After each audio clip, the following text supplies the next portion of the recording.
Narito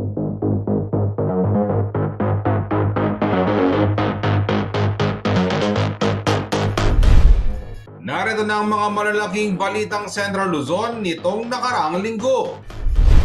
Singil ng Sfilapco magiging 15 pesos per kilowatt-hour dahil sa generation charge ng bagong power supplier. Fare matrix ng ilang toda sa Syudad San Fernando, walang basbas ang sangguniang panlungsod. Panunuhol ng violator at pangungutong ng mga enforcer, maigting na babantayan ng LTO. DICT nagawala uko sa online SIM registration assistance scam. Extension period ng pagpaparehistro hindi na raw ipatutupad. At konstruksyon ng 3rd Candaba Viaduct sisimula na ngayong unang quarter ng 2023.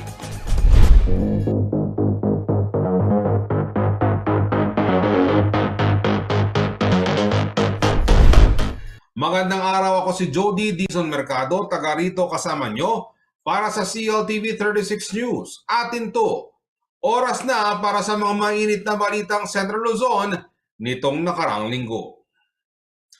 Ilang mga pasahero at estudyante sa Syudad San Fernando ang nagrereklamo sa paiba-iba umanong singil sa pamasahe ng ilang mga tricycle driver. Napag-alaman mula sa City Public Order and Safety Coordinating Office o si POSCO na walang basbas ng sangguniang panlungsod ang fare matrix na ginagamit ng ilang toda. Gayunpaman, kailangan umanong ma-update na rin ang dating matrix batay sa sitwasyon at presyo ng produktong petrolyo.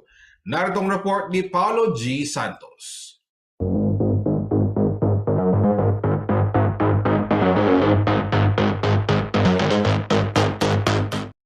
Sa pagsipa ng presyo ng petrolyo sa bansa, hindi lamang ang mga mass transportation gaya ng mga bus at jeep sa probinsya ang tinatamaan. Pati na ang mga miyembro ng Tricycle Operators and Drivers Association o TODA. Sila ang mga inaasahan ng mga commuter sa kada komunidad dito sa probinsya ng Pampanga. Dito sa Barangay Del Pilar, Syudad ng San Fernando, Pampanga, kung saan malapit sa University of the Assumption Campus, reklamo ng ilang mga estudyante ang hindi patentadong singil ng mga trike driver. Sinisingil po sa amin, 100 yung papuntang SM. Talaga 100. 100. Hindi naman overcharge para sa'yo. Kasi po pag sasakay po ako doon sa likod, 70 lang. Nagbabayad na lang kami pag sinasabi nilang yun, 100 nga, binibigay na lang namin. Pag sumasakay po ako, iba-iba po yung sinisingil nila. Sa pag-usisa ng CLTV News sa nakaposisyon na terminal na malapit sa campus na kung tawagin ay Unisite Tricycle Operators and Drivers Association o TODA, wala raw katotohanan na sa kanilang hanay ang paiba-ibang presyo dahil bida ng kanilang presidente, mayroon silang fare matrix at ito raw ay bunga ng konsultasyon ng universidad at ng kanilang barangay. Yung taripa namin galing sa UA. Silang nakasabit sa mga loob ng tricycle, sir. Kami kasi, sir, may taripa kami. Kaya pag mayroong reklamo sa mga estudyante, dapat alam nila yung body number namin at saka yung TODA namin. Mula sa point of origin ng campus at sa mga destinasyon sa syudad ay may katapat na presyo na nakadepende sa bilang ng pasahero na maghahati. Ang pinakamura dito ay 40 pesos ang bayad sa isa hanggang 2 pasahero. Sa Baluyot Bridge o maging sa public market, 60 pesos kung 3 naman ang pasahero. Habang ang long distance na abot hanggang Dolores at malalaking mall ay naglalaro sa 100 hanggang 120 pesos. Ang base fare umano nito na dating 30 pesos ay pinayagan na rin nila na itaas na rin ng 10 piso kaya naging 40 pesos. 10 piso lang naman, dating minimum na 30, naging 40. Aprobado naman sa loob ng assumption. Paliwanag naman ni Louie Clemente, Chief ng City Public Order and Safety Coordinating Office o CPOSCO at tumatayo ring miyembro ng Tricycle Franchising Board ng syudad, kailangan daw munang aprubahan ng Sangguniang Panlunsod ang ginagamit na fare matrix ng nasabing TODA. Actually, atin tamo as per ordinance. Kaya mo, obsolete na. So talagang subject for revision niya. Ngayon atin yung makabuong Tricycle Franchising Boarding City, actually itang board dito ya dapat magtakda itang nung magkano ing price increase. Kaya ba't kanita idol, i-endorse siya king sangguniang panlusod for it to be institutionalized. Legislative intervention niya. O ning gagawan na ngayon ring tricycle, ay ila mismo mag-decide ng magtas lang. Inamin rin ni Clemente na hindi ito regulated ng lokal na pamahalaan ang mga ipinatutupad na fare matrix. Kanya-kanya na lamang umano ang mga ito dahil obsolete na kung tutuusin ang nakasaad sa base fare na nakasaad sa traffic code ng syudad. Itang tauli yung pamisabi, magkano yung base fare can trike? Ay, kinetanda idol, pero definitely aline applicable itang maka-provide kaya itang traffic management code eh. Talaga makakaita idol, aline maka-akma. So itang dati ng gagawan na kanyang ken, itapin itang as practice po tangkay, o ngayon kanyang bisa lang magdagdag, kung balo na nang making basihan da kitang pamagdagdag nung by kilometer or what, or nung nino may dikta kitang amount. Ipaaabot naman umano ni Clemente ang hinaing ng mga commuter at TODA sa Sangguniang Panlunsod at Tricycle Franchising Board ng syudad para ma-update ang kasalukuyang ordinansa sa pamasahe sa trike. Sa buong San Fernando, nasa 56 ang TODA na may 3,511 franchise units. Samantala, sa price monitoring ng Department of Energy o DOE, sa pagtatapos ng taong 2022 sa kaliwat ka ng pagtaas ng presyo ng gasolina na gamit ng mga tricycle, umabot sa 17 pesos and 75 centavos ang net increase nito. Ang diesel naman na gamit sa mass transportation gaya ng jeep at bus ay umabot ng 33 pesos and 85 centavos ang net increase. Ako si Paulo G. Santos, taga rito kasama nyo para sa CLTV 36 News. Atin to.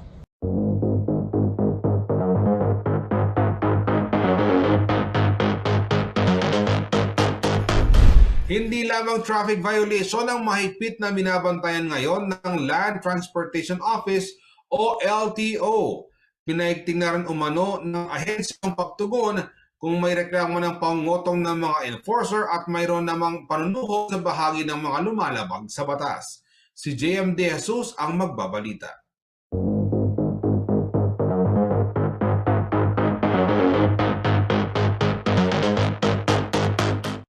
Patuloy ang paalala ng Land Transportation Office Region 3 sa mga motorista na nag-aabot ng suhol tuwing uhulihin ng mga traffic enforcers dahil sa kanilang mga violations. Dapat umunong kilalanin ng mga motorista ang otoridad ng mga traffic enforcers sa tumutupad sa kanilang tungkulin. Malaki din umunong tsansa na maakit ang isang enforcer kung ito ay nilapagan na ng pera.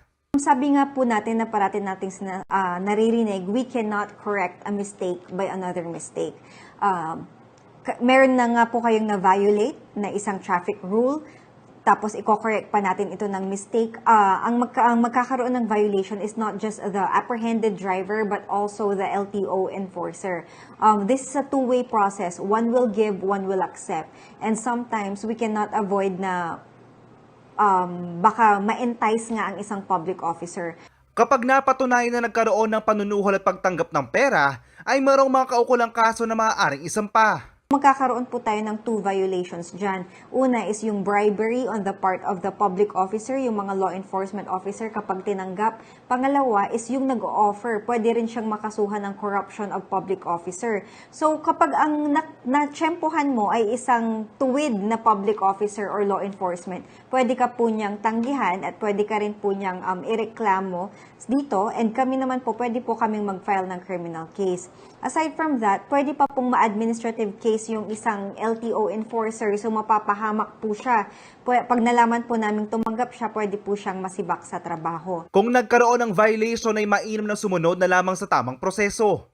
Pwede ring i-contest ang violation at kung mapapatunayan na mali ang panguhuli ay mapapawalang salang motorista. Ang right process is to go to the LTO enforcement, LTO, sa pinakamalapit na LTO natin sa adjudication, and mag-file po kayo ng complaint. Doon, kapag walang bisa or walang tama or mali yung pagkakahuli, pwede kayong mag-contest, pwede pa pong maalis yung complaint ninyo, pwede pa pong maalis yung apprehension nyo. At least nasa right process tayo instead of having transaction sa daan kasi baka mas marami pang mapagdudulutang problem yan. Maaari din makipag-ugnayan sa LTO kung sakaling mararanasan na pangungotong ng isang enforcer. Mag-file lang po sila ng contest letter within 5 days from the time of apprehension.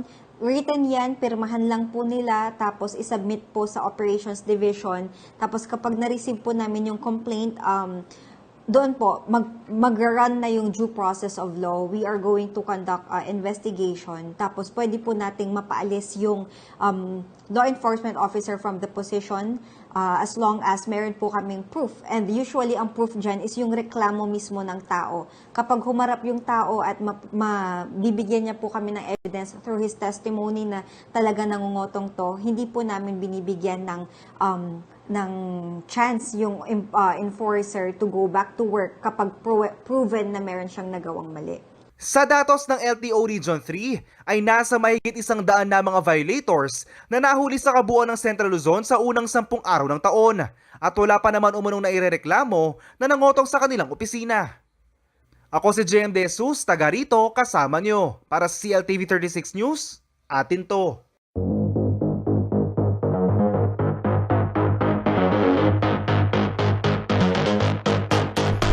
Nagbabala ang Land Transportation Office sa publiko na huwag tangkilikin ang mga nagpapakilalang fixer na tutulong umano sa kanila na mapabilis ang proseso ng pagkuha o pagpa-renew ng lisensya kapalit ng mas mataas na singil. Pinagbabawalan na raw kasi na makapasok sa LTO compound ang mga pinaghihinalaang mga fixer. Si JM De Jesus ang may balita.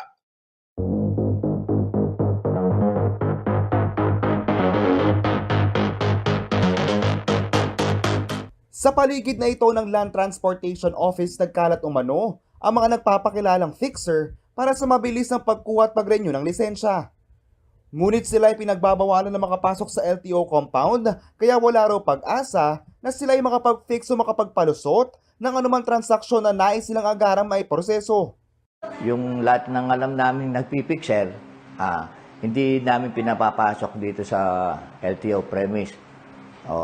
At isa pa, kumisan, nagbabantay kami doon sa harap at pinagbabawalan namin yung mga guards namin na yung mga fixer, wag na lang papasukin. Dahil nakikita naman namin yan doon sa kabila doon araw-araw kung sino yung mga nagpipixer. Kaya yun, hindi namin sila pinapapasok dito para hindi sila sa mga tao. Bukod sa malaking bayarin na sinisingil ng mga fixer, hindi rin daw sigurado kung maipoproseso ng tama ang pagkuha at pag-renew ng lisensya kung hindi ito dumaan sa tamang hakbang. Kapag nakipag-deal tayo sa fixer, may additional amount, additional fee. Pangalawa, minsan mali. Dahil itong mga fixers na to, wala naman po talagang alam sa LTO. Pangatlo, baka aside from tutulungan kayo, there is fraud. Itatago na lang yung pera at ang laki-laki pa ng nakuha. Mag-offer ng packages ng student permit o kaya renewal ng driver's license package na yan, pero mali pala. Kung tutuusin ay higit na mabilis na raw ang pagkuha at pag-renew ng mga lisensya ngayon kung kaya't hindi na kailangan pang mag-fixer. Handa na rin umano ang kanilang mga empleyado at customer service na magbigay assistance kung sakaling kakailanganin ng tulong ng isang tao. It is better po na magtanong na lang, pumunta po sa LTO. Meron tayong Citizens Charter, nakalagay po yung step-by-step process. Meron din po tayong customer service officer.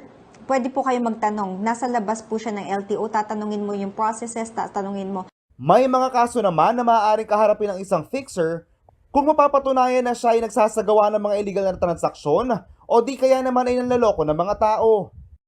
Is pwede po tayo makipag-coordinate sa mga policemen to file a case against them sa CIDG for fraudulent transactions and the like. Yan po. So, dahil po sa bago nating administration under Attorney Tugade, we are making sure that we are intensifying this campaign by coordinating with our policemen. Tapos yung policemen po natin, sila yung nagfa-file ng cases against them. And kami naman po, kami yung nagre-report, and usually we join these people in going and doing some operations, entrapment operations, para po mismo kami yung makaka-witness na may fixing, and then we turn this over to the policemen. Suportado naman ang karamihan ng ating mga kabalen ang laban sa mga fixer at mas gugustuhin nila na sila mismo magproseso ng kanilang mga kakailanganin dokumento dahil mahirap na umano ang buhay at mas lalo pang ihirap kung sila ay maloloko. Ayun lang po kasi yung alam na tsaka unang-una hindi ka nagagastos kasi yung mga fixer yan yung syempre tutulungan ka rin, pero kung gusto mo ng mabilis na proseso, sumunod ka na lang sa gusto nila kasi baka mahirapan ka lang lalo pag nag-fixer ka. Mas madali na rin umano ang kanilang nararanasan na proseso kumpara dati. Mas mabilis siya ngayon dahil may advance na CDE na tayo online. And then pag after nun, wala nang hindi na mahaba yung pila, mas mabilis siya ngayon. Kung may mga kasalamuha o magpapakilalang fixer, ay maaari umunong itong i-report sa tanggapan ng LTO. Ako si JM De Jesus, taga rito, kasama nyo. Para sa CLTV 36 News, atin to.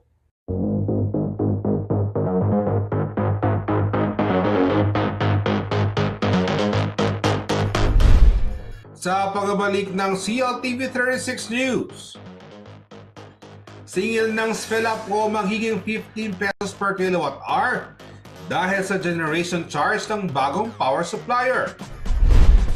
Transport plan ng mga LGU sa Central Luzon kailangang tugunan ang lumalaking bilang ng mga pasahero ayon sa LTFRB Region 3.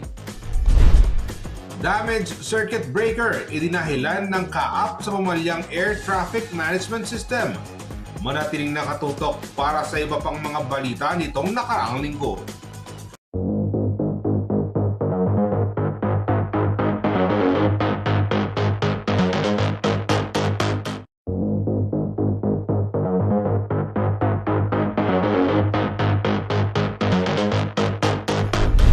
Nagbabalik ang CLTV 36 News. At sa iba pang mga balita, inanunsyo ng San Fernando Electric Light and Power Corporation ng SPELAPCO na magkakaroon ng higit 6 na pisong dagdag sa bawat kilowatt hour ng generation charge ngayong Pebrero. Natapos na raw ang kontrata ng SPELAPCO sa isang geothermal power producer kung kaya't lumipat ito sa coal power na higit na mahalang presyo. Paglilinaw ng korporasyon, walang pagtaas sa kanilang sinisingil na distribution charge. Ang detalye sa ulat ni Paolo G. Santos.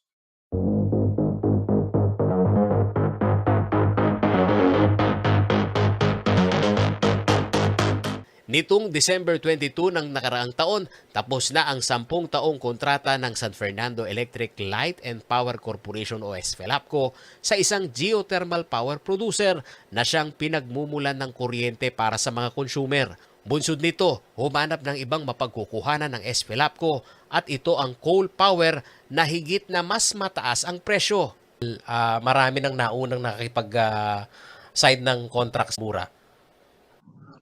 Tulad po ng hindi lang po tayo ang distribution utility sa Pampanga. Marami po in a way, kumbaga, nagunahan na makakuha ng supply. While hindi tayo tumigil na maghanap ng magandang supply, pero wala pong sapat na supply para sa atin. Kaya napilitan tayong bumili dito sa coal plant na to. At yun nga lang, mas mahal na po ngayong taon na to sa pagbubukas ng bagong kontrata natin sa kanila. Kaya naman nagbigay na ng abiso si Erwin Lucum, spokesperson ng SPELAPCO sa mga consumer na magkakaroon ng pagtaas ng generation charge na aabot ng higit 6 na piso. Kung dati ay nasa 4 pesos and 33 centavos lamang ito, ngayon ay posibleng pumalo na raw ito ng 10 piso. Kaya sa kabuuan, kasama na ang transmission at distribution charge, mauuwi sa 15 pesos per kilowatt hour ang makikita na bayarin sa kuryente simula ngayong Pebrero. Wala po tayong ibang pwedeng pagkuhanan ngayon. Kaya temporary itong setback na to. At wala tayong choice kung hindi bumili kahit mahal. At ito po yung gusto nating pagandahan sana ng ating mga consumer. Dahil medyo malaki-laki po to. Dahil from December, na kung saan wala mang 9 pesos per kilowatt hour, aabot tayo ng almost mga 15 pesos siguro by February billing. So malaking jump po yan. Ano? Tapos malamig yung panahon ngayon. Tapos pagpasok ng tag-init, malakihan po talaga yung expect nating pagtaas. Paglilinaw ni Nukum, walang pagtaas sa kanilang distribution charge na 15% pa rin ng bill. Hindi rin daw nila pinapatungan ang generation charge kung magkano itong ibinebenta ng power supplier at ganun din nila ito ipinapasa sa mga consumer. Nakipag-ugnayan na umano ang Espelapco sa mga lokal na pamahalaan sa siyudad ng San Fernando at Florida Blanca, Pampanga na aabot sa higit 100,000 na parokyano nila ang apektado sa power hike. Inabisuhan na rin nila pati na ang hanay ng business sector kung saan may malaking planta at commercial establishment ang tatamaan ng pagtaas ng singil. Bago yun, kasamang Paolo, kanina lang ay nag-courtesy call tayo kay Mayora Vilma Caluwag. Bukas naman kay Mayor Manalansan ng Florida Blanca. Nagpadala na din po tayo ng liham announcing the increase sa PAMCHAM sa pamumuno po ni Ma'am Terry Carlos David. Na kung saan ipinapaalam natin itong epekto nito lalo na sa business, no, sa ating negosyo. Bago pa man ang anunsyong ito ng Espelapco, nagtaas na ng singil ang iba't ibang power distribution companies na gumagamit ng coal power. Makikita ang epekto nito sa inflation rate sa inilabas na datos ng Philippine Statistics Authority o PSA, kasama sa mga dahilan ng inflation rate sa Central Luzon na nasa 9% nitong Disyembre ay ang pagtaas ng singil sa housing, electricity, gas and other fuel na nasa 8.1%. Sa problema ng mataas na bilihin na sinabayan pa ng pagtaas ng singil sa bayarin sa utilities, kasama sa mga pinakaapektado ay ang mga on-call na naghahanap buhay at walang tiyak na sahod araw-araw. Gaya na lamang ng photographer na si Mang Evan Simbulan na residente sa siyudad ng San Fernando. Palagi ang titig niya sa kanyang bill sa kuryente. At sa regular na singilin buwan-buwan, nakadepende lamang siya sa kanyang kita na tsamba-tsamba mula sa tawag ng mga suki mula sa graduation sa eskwela, kasal, binyag at libing. Income namin, alam mo naman yung kasi photographer ako, kumisan meron, kumisan wala. Lalo naman pandemic, yung mahirap yung mga eskwelahan ngayon. Medyo wala pang mga events na ginagawa. Sa 15 pesos na bayaran kada kilowatt hour, pangamba niya na kahit sa pagtitipid pa nito ay hindi raw sasapat ang kanyang kita para bayaran ang bill sa kuryente na nakaambang tataas ngayong buwan ng Pebrero. Kaya apilan niya sa gobyerno. Sana naman, babaan naman. Kung kaya alam naman na yung mga, hindi naman nagtataasan yung mga sweldo ng mga tao ngayon. Saka yung mga bilhin. Patapos tataas pa yung kuryente. Yung paano naman yung mga tao. Ako si Paulo G. Santos, taga rito kasama nyo para sa CLTV 36 News. Atin to.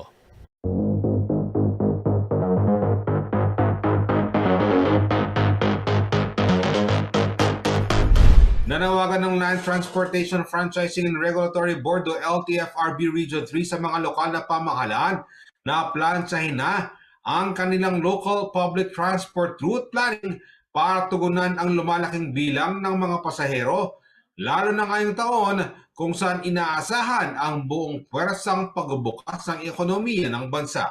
Narito ang report.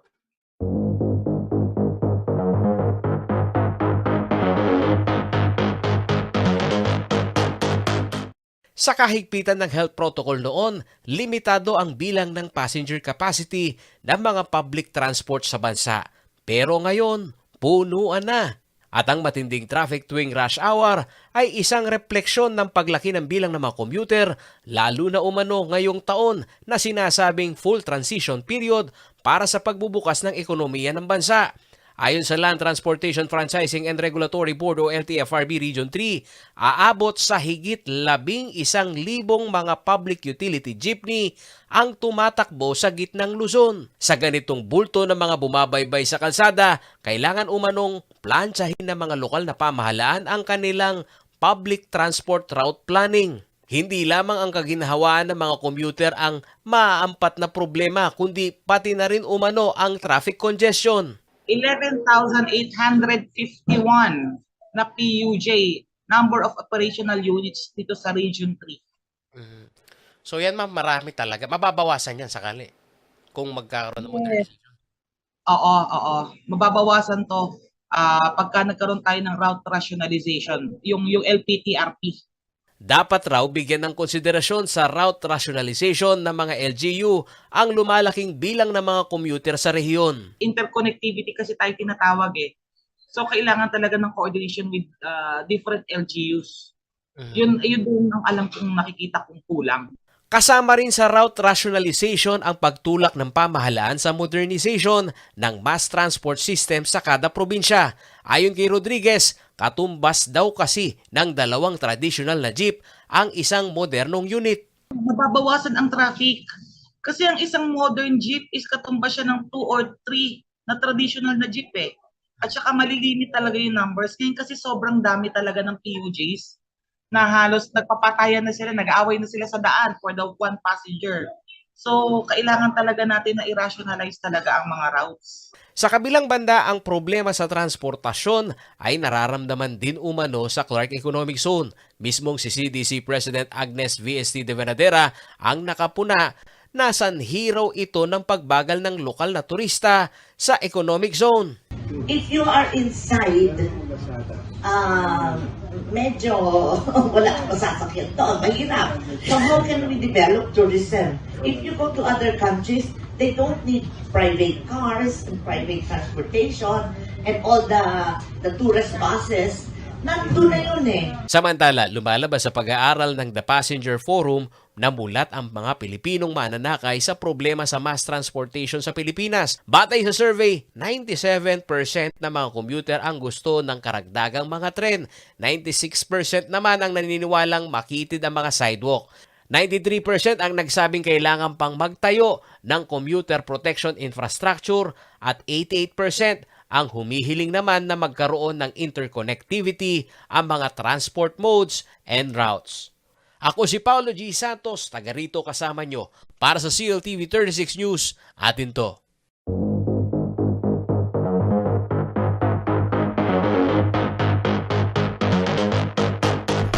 Umarangkada na ang preliminary investigation ng Kamara kaugnay ng nangyaring aberya noong bagong taon dahil sa pumalyang Air Traffic Management System ng Civil Aviation Authority of the Philippines o CAAP. Inihalaan ng ahensya ang damaged circuit na siyang pinag-umulan umano ng problema sa navigation system. Naratong report ni Paulo G. Santos.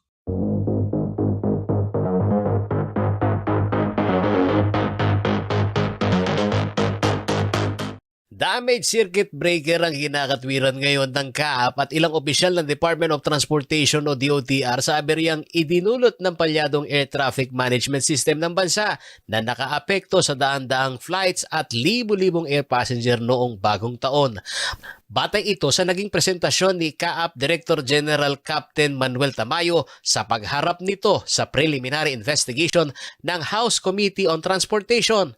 Nagkaroon umano ng overvoltage at resulta nito ay naapektuhan ang uninterrupted power supply o UPS na siyang nagresulta sa pumalyang communication navigation surveillance. Isang pase, yung line 3 at saka neutral, ang nasukat po namin is 380 volts. Ngayon pa, supposed to be on 220. Isiniwalat din ni Tamayo ang gumugulong na hiwalay na investigasyon sa kanilang mga tauhan hinggil sa kwestiyon ng competency ng mga ito kung bakit hindi na isaayos ang maintenance sa naturang circuit breaker. So hindi naman natin pwedeng sabihin na kasalanan ng circuit breaker kasi hindi namin alam kung hanggang kailan siya mag-fade. So it's up for us, di ba? Yung tao po na nagme-maintain nun. So ano po masasabi niyo doon, Mr. Chair? That is correct, ma'am. As we mentioned po, ma'am, the investigation is still ongoing. Dalawa ko yung bodies na nag-investigate niyan. One, it is internal sa amin. And then there is an external body composed of different agencies. Sa pag-usisa ng ilang mga mamabatas, may kapabayaan o walang force majeure na maituturing umano sa nangyaring aberya, kaya nabuksan ang usapin ng pagbibigay ng kompensasyon sa mga naabalang air passenger. So tingin natin dito, based doon sa initial na mga presentation po ng CAAP at saka ng ating DOTR, merong negligence somewhere na kailangan nating makita. At yun nga po, hindi lang dapat sorry, dapat meron ding panagutin in terms of financial or whatever na compensation para sa ating mga pasahero. Sagot naman dito ng DOTR sa usapin ng kompensasyon.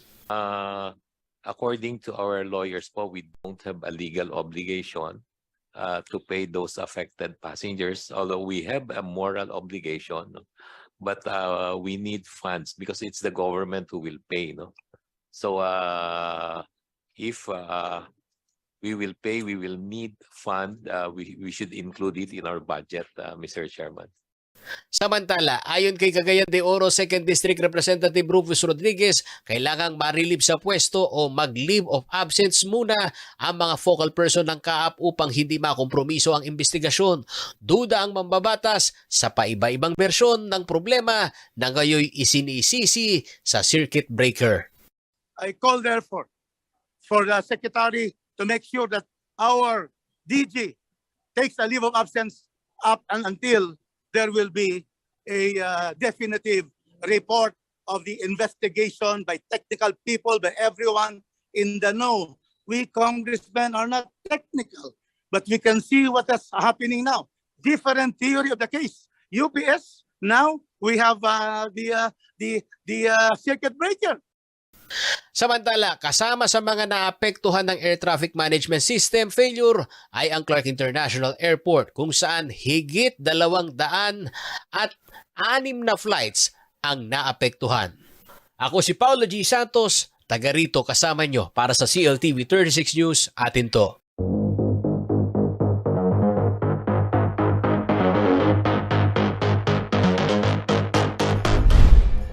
Sa pagbabalik ng CLTV 36 News, DICT nagabala uko sa online SIM registration assistance scam.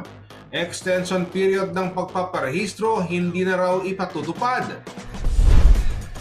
Pag-angkat ng 25,000 tons ng sibuyas, aprobado na ni Pangulong Ferdinand Marcos Jr. At Diocese ng Balanga, nagpahayag ng pagtutol sa planong pagbuhay sa Bataan Nuclear Power Plant. Manatiling nakatutok dahil magbabalik pa ang CLTV 36 News.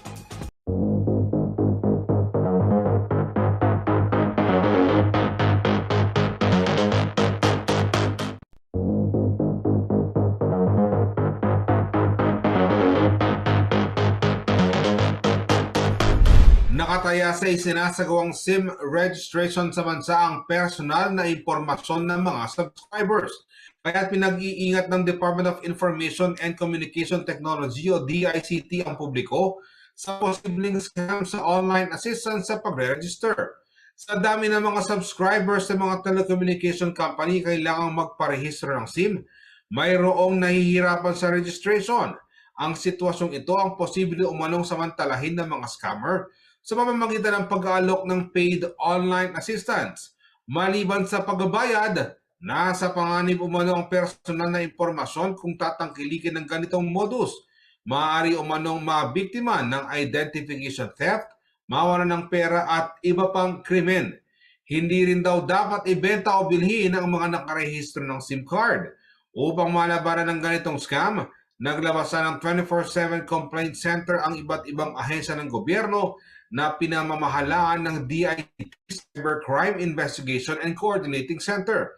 Dito maaaring idulog ang mga reklamo kaugnay ng mga SIM card registration scam.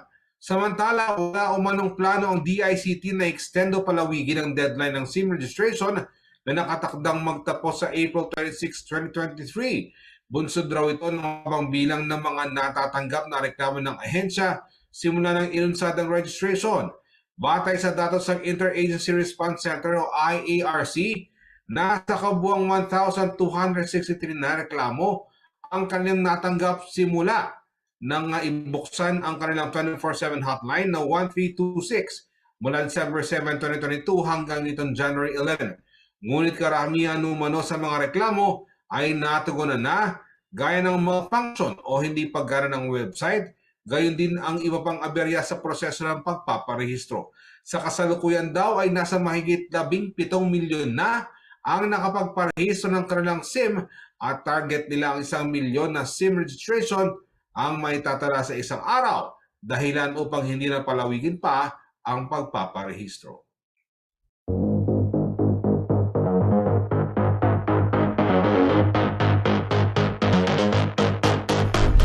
Inaprobahan ni Pangulong Ferdinand Marcos Jr. nitong January 10 ang pag-angkat ng 21,060 metric tons ng sibuyas, 140 metric tons sa rekomendasyon ng Department of Agriculture o DA na nasa 22,000 metric tons. Munso dito, inatasan ang DA na maglabas ng sanitary at phytosanitary import clearance sa mga kwalipikadong importer mula January 9 hanggang 13. Habang January 27 naman ang nakatakdang deadline para magpasok ng imported na sibuyas sa bansa. Bukod pa rito, aprobado rin ng Pangulo ang alokasyon ng mga imported na sibuyas kung saan malaking bulto ng supply ang ilalaan sa Luzon na mayroong 50% o katumbas ng 10,530 metric tons. Tig 25% o 5,265 metric tons naman ang ilalaan sa Visayas at Mindanao. Kabilang na ito, nasa 17,100 metric tons ang red onions, habang 3,960 metric tons naman ang yellow onions. Ang bahagyang pagbaba sa volume ng aangkating sibuyas kumpara sa orihinal na rekomendasyon ng DA ay bunsod umano ng pangamba ng mga magsasaka na babahain ng mga imported na sibuyas ang merkado at tiyak na makaapekto umano sa kasagsagan ng kanilang pag-aani na magsisimula sa buwan ng Marso. Layan umano ng importation ng sibuyas na mapababa ang presyo nito sa merkado. Oras na dumating na ang mga imported na sibuyas, maglalabas umano ang DA ng panibagong Suggested Retail Price o SRP. Posible raw ibaba ang SRP nito sa 100 pesos hanggang 150 pesos kada kilo.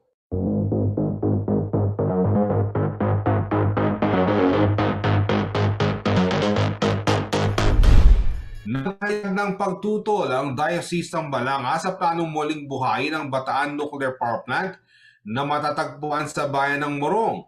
Sa Facebook account ng The Roman Catholic Diocese of Balanga, ipinost itong January 7 ng pastoral letter ni Most Reverend Ruperto Santos D.D., ang Bishop ng Balanga at Episcopal Chairman ng Pontificio Colegio Filipino in Rome ng Catholic Bishops Conference of the Philippines.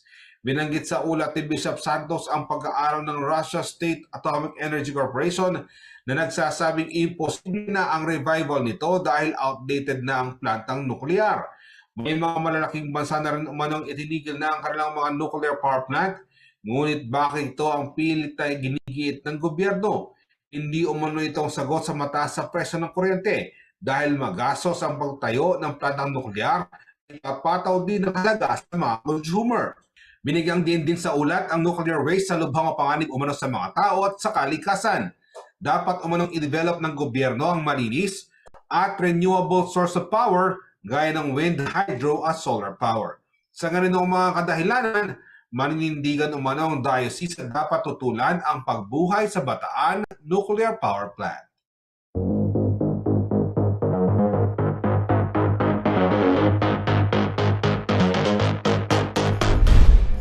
Sa pagbabalik ng CLTV 36 News, konstruksyon ng 3rd Candaba Viaduct sisimula na ngayong unang quarter ng 2023. Unang box tunnel ng North-South Commuter Railway System na itayo na sa Pampanga. At Coraldal Festival 2023 dinumog ng mga deboto ni Santa Lucia. Manatiling natutok at magbabalik ang CLTV 36 News.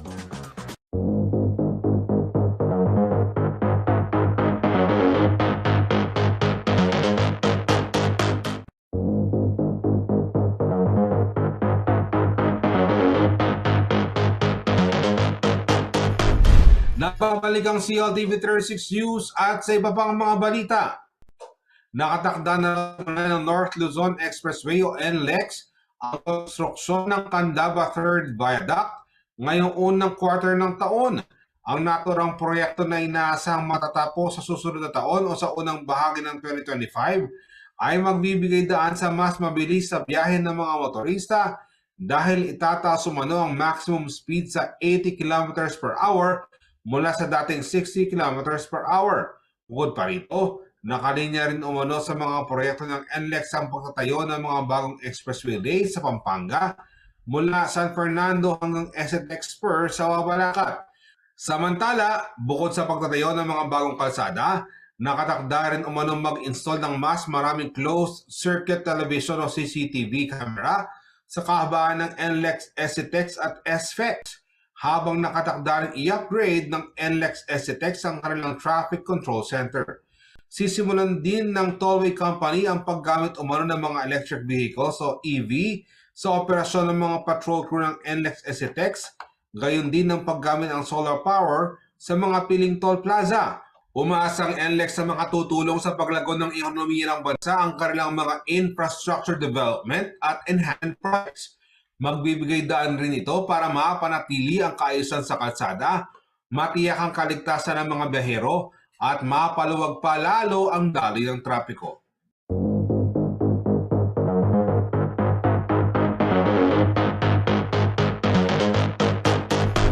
Samantala, tuloy-tuloy na rin ang konstruksyon ng kauna-unahang Airport Express train sa bansa. Gawa ng unang double cell box tunnel ng North-South Commuter Railway System o NSCR. Bubuuin nito ang parte ng 2.2 km tunnel na dadaanan ng express train mula Makati City patungong Clark International Airport sa Pampanga. Ayon sa Department of Transportation, cut and cover ang ginamit na method sa pagbuo ng tunnel. Kasama dito ang sheet piling at open cut excavation ng nasa 80,000 cubic meters na lupa. Sinigurado naman ng DOTR ang dekalidad na materyales ang ginagamit sa instalasyon nito. Inaasang habot na lamang ng 1 oras ang biyahe mula Makati patungong Clark sa oras sa mabuo ang NSCR. Ang NSCR pinondohan ng Japan International Cooperation Agency at Asian Development Bank.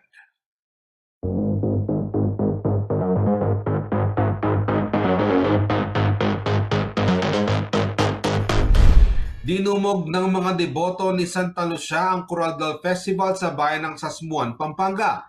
Hindi raw nabura ng 3 taong pagkahinto ng tradisyon ang kanilang pananampalataya. Silipin natin ang matandang tradisyong ito ng mga Kapampangan sa ulat ng JM De Jesus.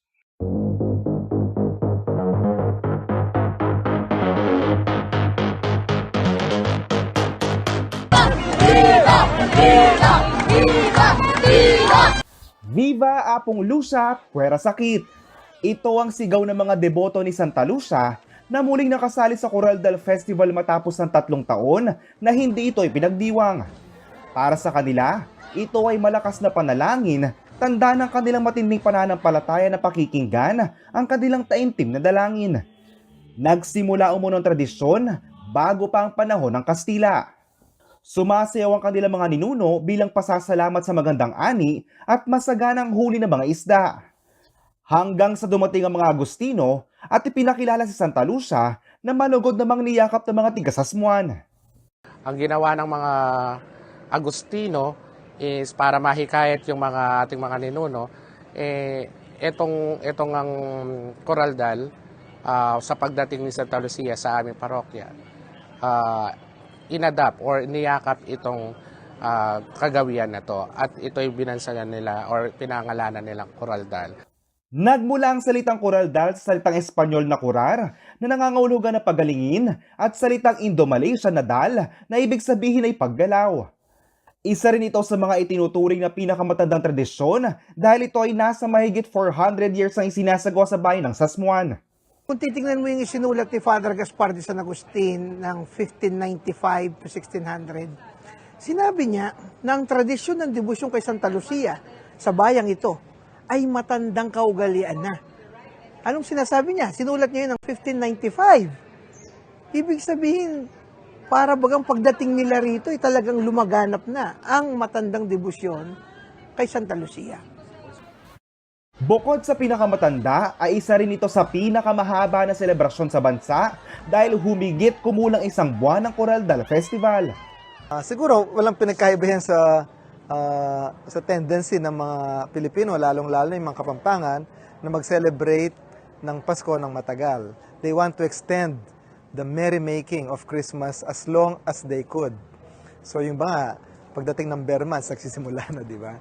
So ganun din siguro, nagsisimula sa December 13 na nagkataon, piyesta ng patron saint ng bayan. So doon na sinisimulan. While the rest of Pampanga, siguro bandang umpisa ng Simbang Gabi, which is December 16 or 3 days later. Tapos talagang tinatapos nila sa Epiphany, yung pagbisita ng tatlong hari doon sa manger sa Bethlehem. Marami na rin umuno ang mga deboto na nabigyan ng mirakulo sa kanilang mga hiling at isa na rito ang mag-asawa na Mary at Eric Manag ng Lubao, Pampanga. Taong 2000 umano na magsimula sila sa debosyon kay Apong Lucia at ang kanilang hiling ang magkaroon ng anak. Eto, after 7 years, eto na siya! Hiningi namin sa kanya kay Apong Lucia. Viva! Viva! Apong Lucia! At dahil naranasan nila ang mirakulo ni Apong Lucia ay taon-taon, bumabalik sila upang ilapit pa ang kanilang mga dalangin para sa kanilang mga kapamilya. Sana gumaling ang aking nanay. Ang mami ko, nasa hospital siya ngayon. Sana gumaling. Totally healing for her. Complete healing. At dahil back with the Bangang Kuraldal Festival, ay sinigurado ng lokal na pamahalaan na maayos at walang magiging aberya ang selebrasyon. Oo, siyempre excited kami, no? Kaming mga taga-Sasmuan. Kaya talagang pinagandaan namin lahat ng mga agencies ng gobyerno dito sa Sasmuan. Pinatawag ko lahat yan para maging ready kaming lahat. Para kung ano man ang mangyari, handa kami. Kaya kailan, para siyempre yung seguridad ng mga tao, yun ang inaalala ko. Para lahat, hindi magkaroon ng problema, para lalong dumami yung pupunta rito sa Sasmuan. Kilala bilang isa sa mga deboto, dalangin ng alkalde ngayong taon ang panunumbalik sa dati at pagganda ng buhay ng lahat. Lagi rin talaga ako nagdadasal, nagsisimba para nga sa mga kababayan ko at saka siyempre sa mga mahal natin sa buhay para maging bumalik na yung sigla at payapa at yung pag-unlad, progreso ng bayan ng Sasmuan. Matapos ang misa na pinangunahan ni Archbishop Emeritus Pasiano Aniceto, ay nagsimula na ang sayawan at mga pagsigaw ng mga dalangin ng mga deboto. Tinataya namang nasa mahigit 2,000 ang dumayo para makiisa sa Kuraldal Festival 2023. Maayos din pamilya mga deboto dala-dala ang kanilang mga panyo sa paniniwala na makakapagpagaling ito kapag ikinusko sa imahen at pagpapatunay na malakas sa pananampalataya ng mga kabalen.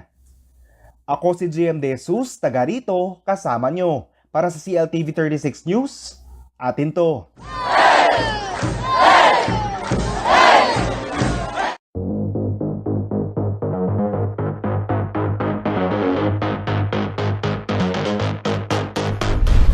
At ang mga balitang nakalat ng CLTV 36 News, para sa karagdagang detalye, maaari niyong i-follow ang aming social media pages sa Facebook at CLTV36 Official, bukod pa rito at CLTV36 News, sa Twitter at CLTV36, sa Instagram at CLTV36 Official.